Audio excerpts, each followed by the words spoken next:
11 അധ്യായം 1 മുതലുള്ള വാക്യങ്ങൾ.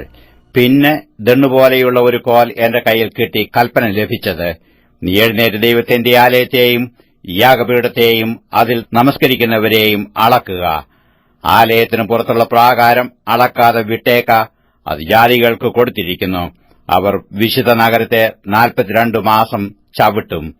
അന്ന് ഞാൻ എന്റെ 2 സാക്ഷികൾക്കു വരം നൽകും. അവർ രട്ടുടുത്തുകൊണ്ട് 1260 ദിവസം പ്രവചിക്കും. അവർ ഭൂമിയുടെ കർത്താവിന്റെ സന്നിധിയിൽ നിൽക്കുന്ന 2 ഒലീവ് വൃക്ഷവും 2 നിലവിളക്കും ആകുന്നു. ആരെങ്കിലും അവർക്ക് ദോഷം ചെയ്യുവാൻ ഇച്ഛിച്ചാൽ അവരുടെ വായിൽ നിന്ന് തീ പുറപ്പെട്ടു അവരുടെ ശത്രുക്കളെ ദഹിപ്പിച്ചു കളയും. അവർക്ക് ദോഷം വരുത്തുവാൻ ഇച്ഛിക്കുന്നവൻ ഇങ്ങനെ മരിക്കേണ്ടി വരും. അവരുടെ പ്രവചനകാലത്ത് മഴ പെയ്യാതെ വണ്ണം ആകാശം അടച്ചുകളവാൻ അവർക്ക് അധികാരമുണ്ട്. വെള്ളത്തെ രക്തമാക്കുവാനും ഇച്ഛിക്കുമ്പോഴൊക്കെയും സകല ബാധ കൊണ്ടും ഭൂമിയെ ദണ്ഡിപ്പിപ്പാനും അധികാരമുണ്ട്.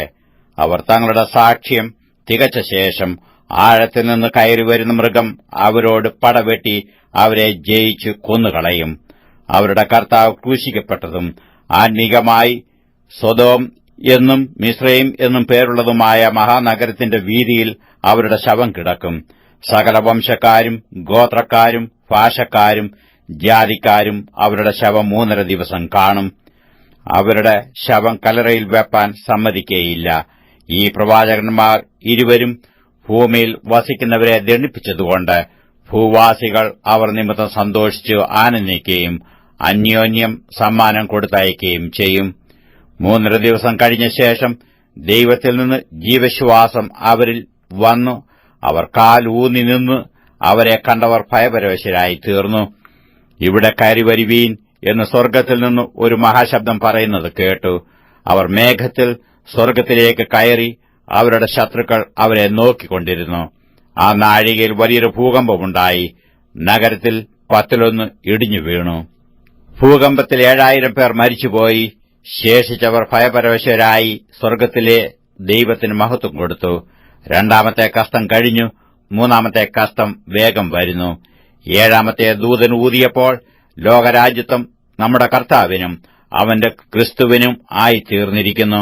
അവൻ എന്നേക്കും വാഴും എന്ന് സ്വർഗ്ഗത്തിൽ ഒരു മഹാഘോഷമുണ്ടായി. ദൈവസന്നിധിയിൽ സിംഹാസനങ്ങളിൽ ഇരിക്കുന്ന 24 മൂപ്പന്മാരും കവണുവീണ് ദൈവത്തെ നമസ്കരിച്ചു പറഞ്ഞത്, സർവശക്തിയുള്ള കർത്താവായ ദൈവമേ, ഇരിക്കുന്നവനും ഇരുന്നവനുമായുള്ളോവേ, നീ മഹാശക്തി സരിച്ചു വാഴുകയാൽ ഞങ്ങൾ നിന്നെ സ്തുതിക്കുന്നു. ജാതികൾ കോപിച്ചു, നിന്റെ കോപവും വന്നു. മരിച്ചവരെ ന്യായം വിധിപ്പാനും നിന്റെ ദാസന്മാരായ പ്രവാചകന്മാർക്കും വിശുദ്ധന്മാർക്കും ചെറിയവരും വലിയവരുമായി നിന്റെ ഭക്തന്മാർക്കും പ്രതിഫലം കൊടുപ്പാനും ഭൂമിയെ നശിപ്പിക്കുന്നവരെ നശിപ്പിപ്പാനും ഉള്ള കാലവും വന്നു. അപ്പോൾ സ്വർഗ്ഗത്തിലെ ദൈവാലയം തുറന്നു.